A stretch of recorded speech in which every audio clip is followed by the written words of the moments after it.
This is the S25 Ultra, the latest and greatest that Samsung has to offer.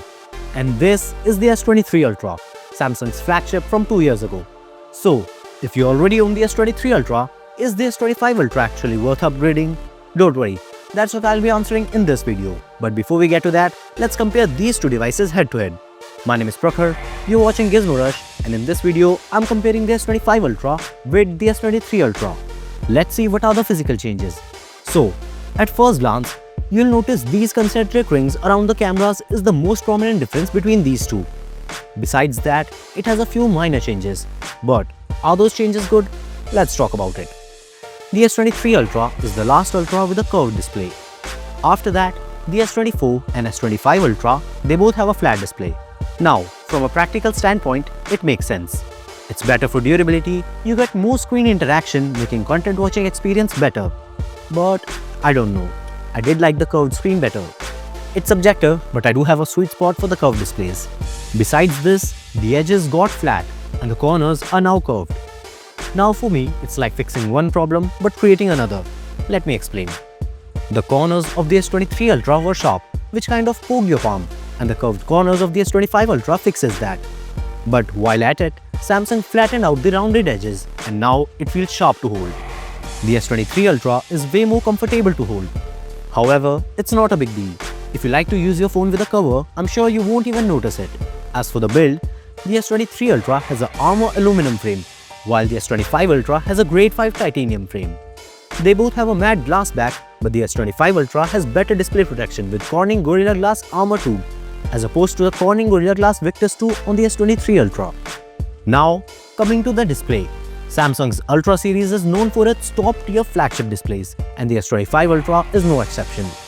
While both phones feature dynamic AMOLED 2X panel with a 120Hz refresh rate, the S23 Ultra has a 6.8-inch display with 750 nits of peak brightness. On the other hand, the S25 Ultra increased the display size to 6.9 inches and it offers a peak brightness of 2600 nits. And just like the S24 Ultra, the S25 Ultra's display also has that anti-reflective coating to minimize reflections. And it does make a lot of difference. It's especially noticeable outdoors or in bright environments. The S23 Ultra lacks this anti-reflective coating. Both the displays support Quad HD Plus resolution with HDR10 Plus support. So, the content watching experience is going to be great on both the devices. But the S25 Ultra has an edge with better display protection and anti-reflective coating. But in day-to-day use, is it a huge difference? Probably not. If you're coming from an S23 Ultra, the display alone isn't a strong reason to upgrade. However, when it comes to performance, there are some major differences. But do they really matter? Let me explain. The S25 Ultra is powered by Snapdragon 8 Elite, the most powerful chipset available today. In fact, its benchmarking scores even surpass the A18 Pro chip of the iPhone 16 Pro, which is a big deal. But here's the catch. All this power won't matter much if you're just using your phone for everyday tasks like scrolling social media, making calls or watching videos. The Snapdragon 8 Gen 2 in the S23 Ultra is still an incredibly capable processor. For most users, you won't notice a major difference in day-to-day performance. It can easily handle heavy gaming, 4K video editing and multitasking without breaking a sweat. That said, with the Snapdragon 8 Elite in the S25 Ultra, you'll get better performance, higher efficiency and improved AI features. In popular games like PUBG, they both offer Ultra HDR settings at Ultra FPS and HDR settings at Extreme FPS. You can also check out my detailed S23 Ultra gaming test by tapping here. So, is it a game changer? Well, if you're already using the S23 Ultra, you're still getting fantastic performance in 2025. And the performance boost of the S25 Ultra alone may not be able to justify the upgrade. But if you're someone who chases the absolute best or needs the latest AI features, the S25 Ultra is definitely the best that you can get. Talking about the best, has Samsung finally replaced Bixby? Because on the new S25 Ultra, you get deeper Gemini integration. Before this, on the S24 or the S23 Ultra, you used to get Bixby integration. But now it feels like Samsung has started to transition to replace Bixby. Although the S25 Ultra does have Bixby, it's not set as a default assistant. Now, while this does have some advantages, specifically in online queries, Gemini is certainly not as capable as Bixby in certain scenarios. Hi Bixby, open YouTube and play Travis Scott playlist.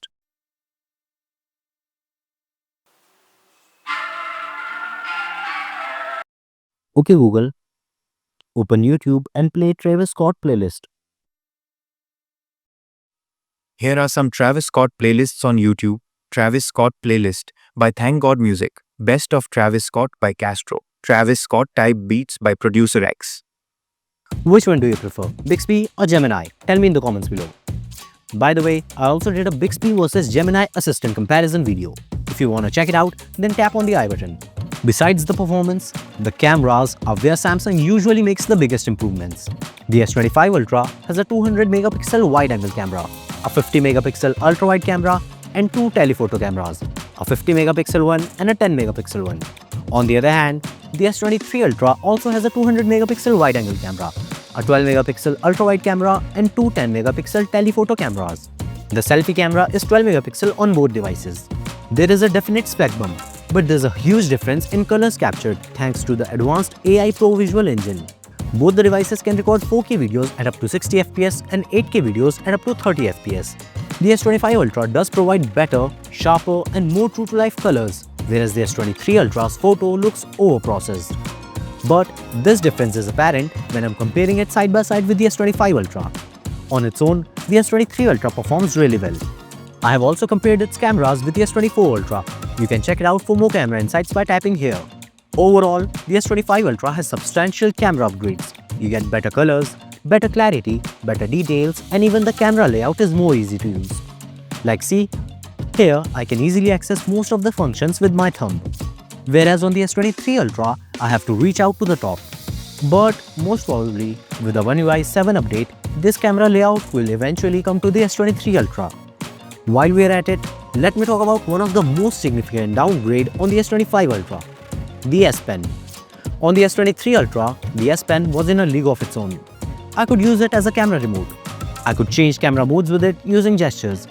Yes, it's not a feature that I used extensively, but for the few times that I have used it, it was both convenient and awesome. Now, on the S25 Ultra, it's just a normal stylus. No more camera remote, no more air gestures, nothing, nada, zilch. It's just a normal pen that you can use to take notes or navigate the interface. I don't know why Samsung did it or how they're justifying it, but nonetheless, it's a major step back. For the few people that used it, the S Pen was a defining feature of the Ultra. A smartphone with a built-in stylus is the whole point of the Ultra series, and Samsung just downgraded it. Comment below how often do you use the S Pen. If you don't know what to use it for, then check out this video in which I'm showing what you can do with the S Pen on the S23 Ultra. As for the battery life, there is no change. Both the S23 Ultra and the S25 Ultra are powered by a 5000 mAh battery. However, the S25 Ultra possesses the Snapdragon 8 Elite chip, which is a 3nm chipset, meaning you not only get more raw power, but it is also very power efficient. As of now, I'm yet to test the battery, but according to the data provided by Samsung, the S25 Ultra gives about 31 hours of video playback on a full charge, as opposed to the S23 Ultra's 26 hours. And as per my usage, the S23 Ultra's battery easily lasts a full day on a single charge. So I'm assuming with the S25 Ultra, I'll be able to squeeze in 2 full days of usage on a single charge. Point is, even though the battery capacity is the same, you'll get a lot more usage with the S25 Ultra. And in terms of charging, you get the same 45W fast wired charging in both the devices with 15W fast wireless charging. They also support wireless power sharing, so you can quickly charge your earbuds or other wirelessly supported devices. Last but not the least, let's talk about the software support. The S23 Ultra was launched in 2023 with Samsung's promise of 4 years of major OS updates and 5 years of security updates.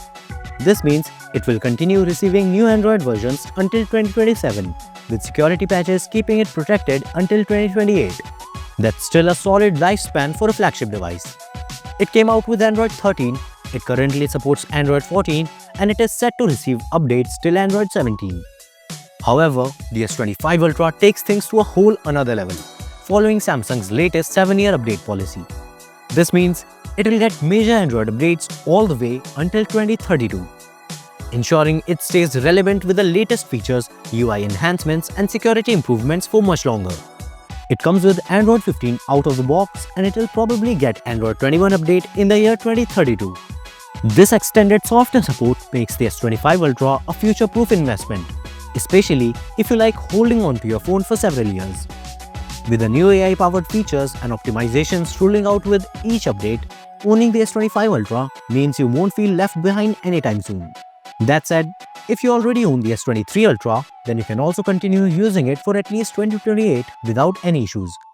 Unless you are leaning towards the improved camera, new AI features and longer battery life, in which case the S25 Ultra is a solid upgrade. So, should you upgrade to the S25 Ultra from the S23 Ultra? Well, it depends. If you already own the S23 Ultra, you still have a powerful flagship that will last you for years with solid performance, great cameras, reliable software support and magical S Pen.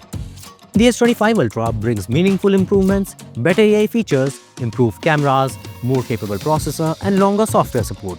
But the core experience remains similar in many areas with a few corners cut, both metaphorically and literally. If you want the best that Samsung has to offer with cutting-edge AI features, enhanced battery life and future-proof updates, then the S25 Ultra is worth considering. But if your S23 Ultra is still serving you well, you can easily hold on to it for a few more years without feeling left behind. Let me know in the comments, are you upgrading or are you sticking with your current device?